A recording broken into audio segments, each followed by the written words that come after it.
Thank you all for being here. We appreciate you arriving today and joining us for this occasion. The first thing I want to say is we're going to build this bridge. That's going to happen. That's going to happen. So there is just far too much at stake for any other option. Replacing this 109-year-old bridge with a modern structure is essential to Washington and Oregon. It's critical for our economy, it's critical for public safety, and it's critical for the thousands of good-paying jobs that come with this project. I would first want to mention Governor Kotek could not be here with us today. As I was chatting with folks beforehand, before coming out here, she's been obviously a huge partner on this. She and I have had many conversations about the bridge. Our teams are working closely together. We have a joint statement that has been released or will be released shortly that makes clear how committed each of us are to this project, and we really appreciate her commitment to this. More than 140,000 vehicles use the Interstate Bridge every single day. The current bridge, however, is not built to modern standards and is at risk of collapse in an earthquake. According to the environmental impact statement, quote, "This collapse potential is due to the fact that hundreds of timber bridge support piles sit within loose sand that can liquefy during an earthquake." That's unacceptable. Like any major project of this magnitude, there's going to be good news and bad news along the way. Recently, we got some great news. The U.S. Coast Guard approved a fixed span for a replacement bridge instead of requiring us to build a movable span like the current bridge. That movable span, which currently opens and closes for river traffic, causes backups on the highway. Additionally, based on recent projections, a movable span bridge would have cost an additional $1.7 billion compared to a fixed span bridge. My team and I traveled back to Washington, D.C. to personally make the case for a fixed span bridge directly to the Coast Guard. I also met personally with multiple river users to secure signed agreements which pledge their support for the fixed span bridge. More than 50 organizations and businesses wrote letters of support to the Coast Guard, and we appreciate each and every one of them for their assistance. The Coast Guard, of course, recently announced their support for a fixed span bridge, which is a huge step forward for this project, and we deeply appreciate the Coast Guard's involvement in this matter. We also recently received some not so good news. Not surprisingly, costs have gone up since our last projection several years ago. I'm here today with key project partners to make it clear that we are all committed to moving forward with a core set of projects to replace our bridge with a modern, fixed span structure, including light rail. Fortunately, we have enough funding in place to keep up our momentum and start construction on these core projects. Construction will start in 2028. I'm going to be personally doing everything I can to ensure that this happens. The Interstate Bridge Replacement Program today released updated cost estimates. The program now estimates that it will cost $7.65 billion to do the following: replace the northbound and southbound spans of the bridge, connect the new bridges to I-5, and extend light rail to Vancouver. This estimate reflects rising costs due to inflation and cost increases in the construction industry. Importantly, it also provides a significant cushion for unexpected developments, such as more tariff volatility. The IBR program currently has $5.5 billion available state and federal funding to replace the bridge. Additionally, the program is pursuing, as you probably know, an additional $1 billion in funding through the Federal Transit Administration's Capital Investment Grant Program. As many of you know, the IBR program also includes improvements to the 5-mile corridor on either side of the bridge, including 7 interchanges, replacing the North Portland Harbor Bridge, and extending light rail to Evergreen Boulevard. We will continue to work toward the larger corridor down the road in phases as funding becomes available. But our focus right now is getting this bridge built, along with the other core aspects of it. The program will hire a contractor in 2027 to advance the design. During that design process, we will further refine the project and identify savings. I'll be very involved in that to identify savings in this. I've talked with folks beforehand. I'm very involved in the details on this project and working hard as a relatively new governor who's been on the job for I think 14 or 15 months to make sure that I'm pushing my team in the best way possible to make sure we're advancing this as quickly as we can and as efficiently as we can. There are 2 things that are certain. We must replace this bridge, and number 2, delaying a major project has never made costs go down. Senator Paul Harris, who's here from Washington State, said as we were just meeting, the cheapest bridge you're going to build is the one you start today. And that is true, and that is true. And I may be using that quote sender many times over the coming years, but it is really, really true. You know, the delays have not helped us with this project, quite the opposite. And so I'm determined to get this project going. Governor Kotek and I are both committed, and many, many partners. I deeply appreciate them sticking with this project and being here today, including, I want to emphasize, our congressional delegations, who have been true partners in making sure this project is going forward. That collaboration served us well in supporting a fixed span bridge from the Coast Guard, which was huge for us, and shows what's possible when we work together to advance this project and a common goal. With that, I'm going to turn to Mayor Ann, who will speak next, and again, we'll have time for questions after all the speakers share their remarks. Thank you very much. Thank you so much. Having the governor down in Vancouver means that we have a project and we're moving forward, but I'd also like to thank our senators and representatives both from Oregon and Washington and all of our friends from Oregon. We lowered the bridge so they could all come up. The Interstate Bridge is more than just a piece of infrastructure. It serves as Paul Harris would say, our house, but it's the doorstep into Vancouver. It might be coming into the state of Washington, that opportunity for everyone to see we can do big projects. As the governor pointed out, it was built in 1917, it's outdated, it's vulnerable to earthquakes, and it was built on timber pilings down in the sand. We like to say it's like pretzels and chocolate pudding.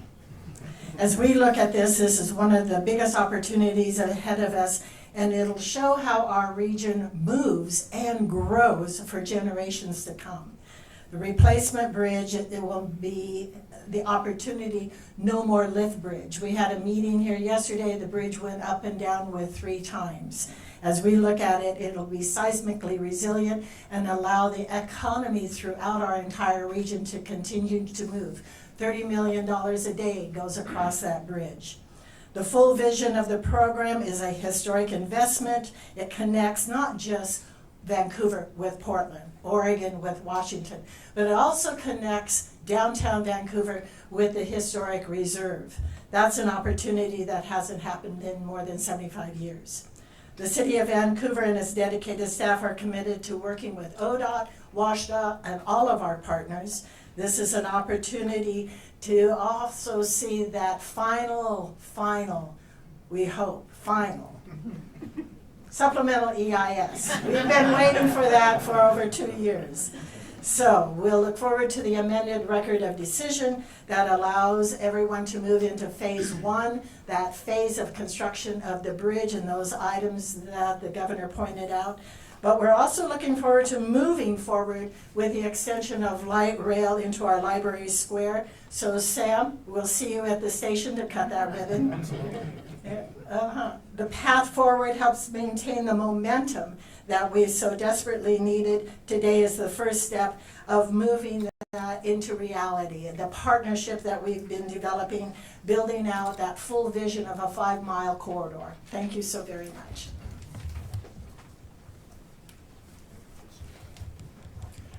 Well, thank you very much. I'm State Representative Jake 5 from Tacoma and Chair of the House Transportation Committee.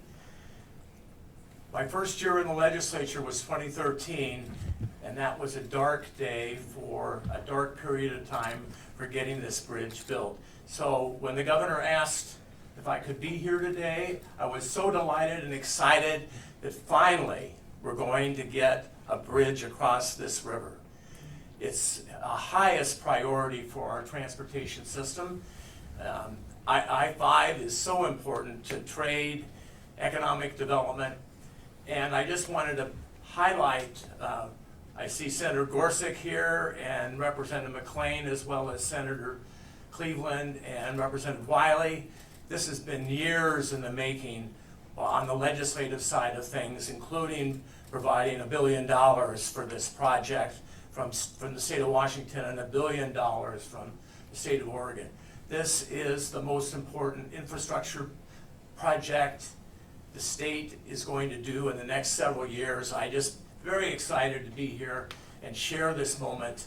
And thank you Governor Ferguson, for your work to get this done and the priority you made this project, and the legislature will be with you to make sure we have the money to get this project done. Thank you very much.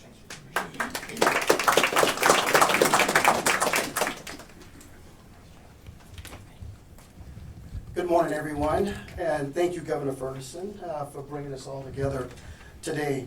My name is Sam Dessou. I'm the General Manager of TriMet, and on behalf of TriMet, I want to say how proud we are to be a partner on the Interstate Bridge Replacement Program, and also to be here with the IBR program and our fellow partners to talk about the importance of replacing the Interstate Bridge.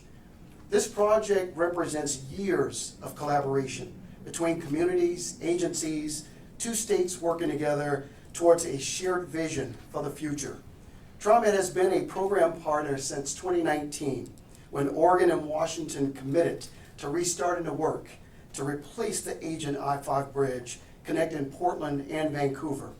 Since then, thousands of people across the region have contributed to shaping a project that will serve our communities for generations to come. This program is much about, it's more about than replacing an aging bridge. Transit is an essential part of the solution for those challenges. When we invest in transit, we are investing in the economic vitality and livability of the entire region. Studies have shown that for every $1 invested in public transit, about $5 is returned to the economy through increased business activity, improved mobility, and stronger communities. The communities of Portland and Vancouver share a long history of connection through commerce, through culture, and common values. So extending light rail across the Columbia River will create faster and more reliable connection between the two cities. It will provide a one-seat ride from Evergreen into downtown Vancouver to downtown Portland, the Moda Center, shopping, healthcare, and so much more, while also connecting riders to more than 60 miles of existing light rail service, linking people to jobs, to schools, to Medicare, and opportunity across the region. The extension will also strengthen the region's transit network by connecting C-Tran and its growing Vine Bus Rapid Transit system, expanding access for residents across Vancouver and Clark County. And for Vancouver's growing waterfront district, transit will make it easier for people from Portland to walk, roll, and experience destinations like the beautiful Grant Street Pier, all while reducing congestion and supporting sustainable growth. This project will also create meaningful benefits for our communities along the corridor. Residents of Hayden Island will have a new mobility options, which with the ability to travel north to downtown, Vancouver, or south into Portland without having to drive. Workers will have more reliable communities. Businesses will benefit from stronger regional connections. The recent federal investment of $100 million in support of light rail underscores how important this effort is, not just to Oregon and Washington, but to the nation. Projects like this only succeed because of strong partnerships. At TriMet, we remain committed to supporting ODOT, WSDOT, and all of our partners that you see here behind me as we continue to advance the Interstate Bridge Replacement Program. Transformational change rarely happens all at once. What matters now is that we have the opportunity to get shovels in the ground and begin turning this long-term vision into reality. Together, we are building more than a bridge. We are building a transportation system that connects people, supports economic growth, and strengthens our future of an entire region. Thank you.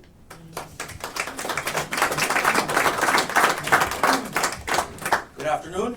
Hello, my name is Robert Camarillo. I'm the Executive Secretary of the Oregon State Building Trades. We represent thousands of Oregonians and Washingtonians that make up our 31-member unions and our six regional local councils. First, I want to extend my gratitude to Governor Ferguson for his leadership and dedication to the Washington building trades, as well as his vision for the IBR project. I also want to thank Governor Kotek for her continued support and leadership I want to thank her transportation advisor, Kelly Brooks. I want to thank the Oregon delegation that's here today, Senator Gorsuch, Representative McLean, and some of the other Washington electeds. Thank you for your continued support, and not appreciate you all being here. Thank you to Washington State Building Trades Executive Secretary Heather Kurtbach for her partnership and continued leadership on this effort. Now that we have the green light to begin the next stages of the bridge, there's no time to waste. As we see unemployment rates in the skilled trades continue to rise in Oregon, reaching double digits, some as high as 19 to 20%, and we continue to separate from the national average, I'm here today to say that we need jobs, and we need that now. The IBR project is a clear example of how partnering with the building trades can boost the broader impact of a major infrastructure project. In fact, most recently, we helped secure and continue to preserve Oregon's 4 installments of $250 million to equal our state's $1 billion total investment. A project of this size is perfect for a project labor agreement. A PLA will ensure that thousands of skilled trades workers on this project are paid fairly, receive family-sustaining benefits, and are treated with dignity, with particular focus on recruiting and training workers from historically underrepresented communities, including veterans and women. In addition, our apprenticeship programs can rely on stability of IBR jobs in the future, allowing us to admit more people from our wait list. These apprentices who earn while they learn are vital to the success of large-scale projects like the IBR. A project of this size does not only benefit the state of Oregon and Washington, but the entire West Coast. Again, the tens of thousands of skilled trade union workers that we represent collectively between Washington and Oregon building trades are eager to get started working on this once-in-a-generation project as soon as possible. I can't say this forcefully enough. Let's get to work. Thank you on behalf of all Oregon building trades members.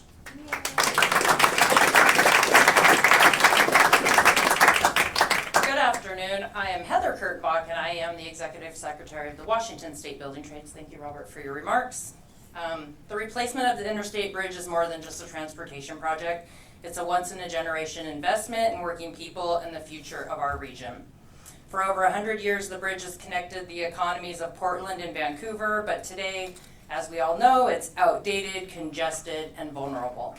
Replacing it is about building infrastructure that actually meets the needs of the community and our economy. Projects like this don't just build bridges, they build middle-class lives, as Robert said, and I just want to reiterate, this project means thousands of jobs across Washington and Oregon. It means iron workers, electricians, laborers, operating engineers, cement masons, sheet metal workers, on and on and on. It means them putting their skills to work building something that will serve this region for generations. And it also means real opportunity for the next generation. Our registered apprenticeship programs open doors for people who want a career that they can be proud of, where they can earn while they learn, avoid crushing student debt, and graduate into a family wage career. Projects like this are how we grow the skilled workforce that literally builds our communities. And a project of this size has to be delivered responsibly, as we know. So phasing this work ensures that we can keep this project moving forward, keep people working, and keep a steady pipeline of construction jobs instead of stopping and starting. Because here's the bottom line, when we invest in infrastructure, we invest in workers, families, and economic growth. So moving forward with the Interstate Bridge Replacement means safer transportation, a stronger regional economy, and hundreds of workers, thousands of workers, getting the opportunity to do what they do best, and that is build this region. And the sooner we get this project going, the sooner the men and women I represent on the Washington side of the bridge can get to work, because we are also experiencing some record high numbers of unemployment right now. So I'm very, very happy that we are here and that we are moving forward. Thank you.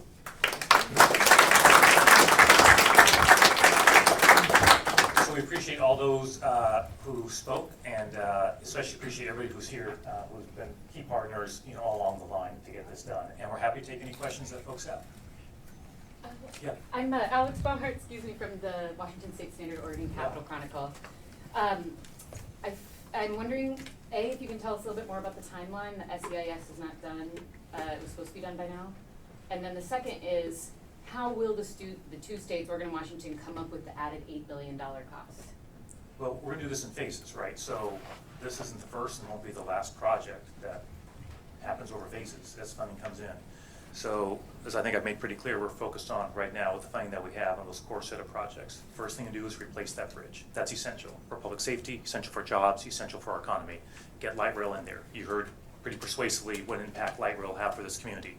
So we're gonna focus with the funding we have and seeking more grants to focus on those core set of projects. But like many big projects, you do these things in phases as additional funding comes in. So that's how we'll deal with that. There was a specific question up front about timing. I'll defer to somebody else who can answer that. Thank you. Carly Francis, Interim Program Administrator. So the FSEIS, we are finalizing with the federal government actually now. We're anticipating that's going to come to fruition very shortly. There is a time period before it publishes, but we're expecting that and also the record of decision by the middle of this year. So that's the updated time frame.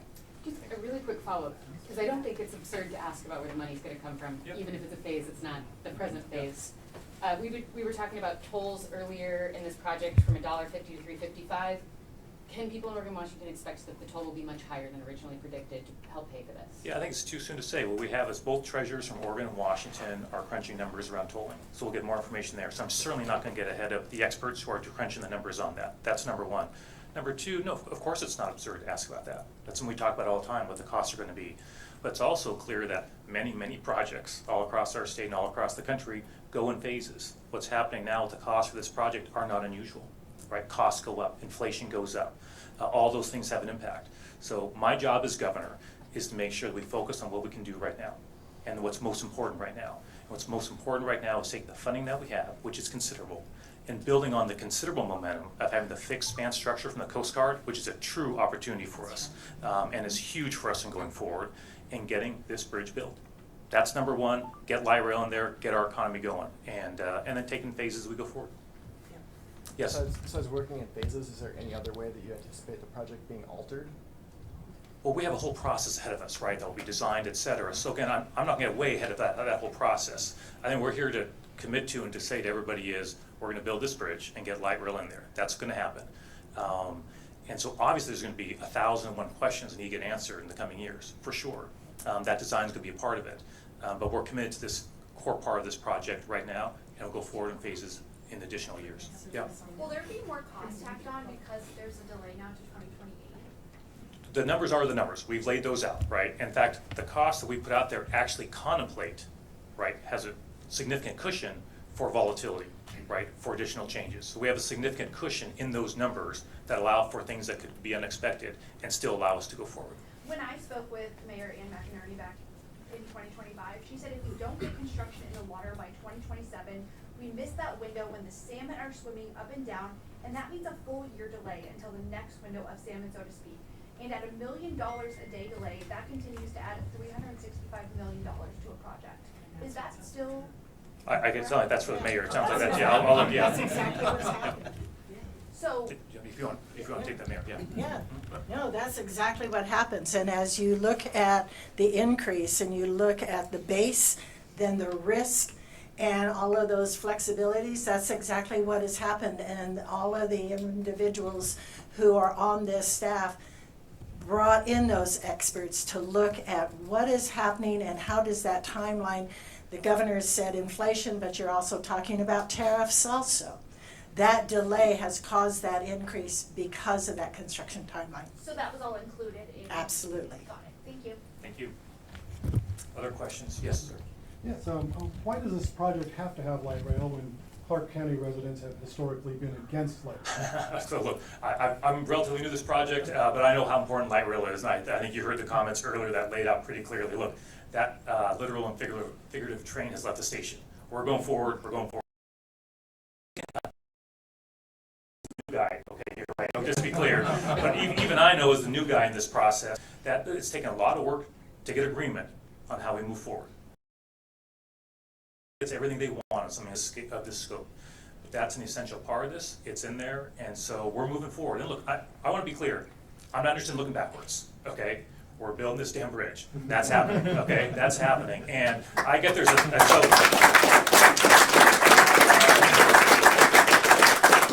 I get there's 1,000 questions about, hey, how we got to this exact moment, right? Not my focus, right? My focus is what dollars do we have, what agreements are in place, how are we moving forward? That's what's important. Delay is not our friend in this situation, and that's my focus. Thank you. Yes? On the topic of light rail, have there been any updates to the operations and maintenance of light rail yearly to that cost? I'll defer to somebody else on that question, yeah, okay. Once again, yeah, okay. Don't go too far away. We continue to update the needs for operations and maintenance of light rail in conjunction with continuing to develop the design of light rail. So that will continue to adjust over time as we're understanding what service is needed and how we support that through operations and maintenance. So that number will continue to evolve. Can I jump in if anybody? Yeah, go for it. In the interest of looking forward, will you and Governor Tina Kotek be much more on top of this project for the next, let's say, 9 months, given the history here? I'm wondering if you're gonna assert any more authority than you have over this project, seeing as it's kind of gone off the rails. Well, a couple things. So anywhere I've been on the job for 15 months, okay? In that time, respectfully, I'll disagree with the premise of the question. So when we had challenges getting river users to agree to a fixed span bridge, and that was going to be a huge challenge for us if they submitted testimony to the Coast Guard opposing a fixed span bridge, which would have killed that. To solve that problem, met directly with those individuals and worked out and negotiated a deal. That's number one. Number two, I just hoped the Coast Guard would come through. I got on an airplane and flew back and met with Coast Guard leadership and made the case directly to them and worked closely with them, which I think, in fairness, helped contribute, along with lots of other partners and lots of other voices. But I think by any fair definition, I've been more than personally involved. I've been deeply involved in this. And so that's my personality. That's not going to change. Anybody who's spent 10 minutes with me knows I'm deeply invested in this project. My team knows that whenever they tell me how long it's going to take to do some part of this project, I ask, why can't we do it sooner? Okay? And that's going to be my mentality going forward. So I'm not going to speak about the past. That's for others to focus on that. That's a waste of time to me, right? That's a waste of time. And we don't have any time to waste, right? We have zero time to waste. So appreciate the question, but the reason in large part we're here today, I think, is a renewed focus on moving forward, on getting that fixed span bridge, which was absolutely critical, and putting ourselves in a position to move forward. Quick one, when are cars gonna go across? When our car is going to go When are they across, done? do we have a, can we put a, So construction's anticipated to begin in 2028, and it's a 6 to 7 year time frame until it's operational and up and available for folks. That timeline gets confirmed with the contractor as we have them on board, who have the means and methods to do the work, so we need to work with them to identify a specific time frame. yes? As a Vancouver resident myself, you know, we hear, we need to do this now, we need to do this now to make the bridge safe. Should people be concerned when they're driving across this bridge right now? I take that bridge every single day, and if we're not gonna get a new bridge starting construction until 2028, should people be taking the 205? I don't think that's where we're at, but I think it's fair to say we can't wait any longer to replace this bridge. It's old, it's vulnerable, and needs to be replaced. And look, that's true. My friends in Washington State know I have lots of bridges in our state. I focused on that in this last legislative session. I'll spare you the details, but I was pretty focused on investments in our infrastructure for our bridges that are in poor condition to replace those. So it's not just this structure. All this one is obviously very high profile and has over 140,000 vehicles every single day going across it.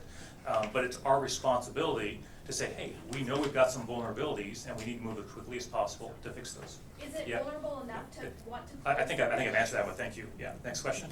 Now that you have a official price estimate, when will the final design be chosen, and when will a contractor be chosen? Are you able to speak to that? A little bit. So final design is a process that we work with a contractor. So we are looking to select a contractor in 2027 and work to final design.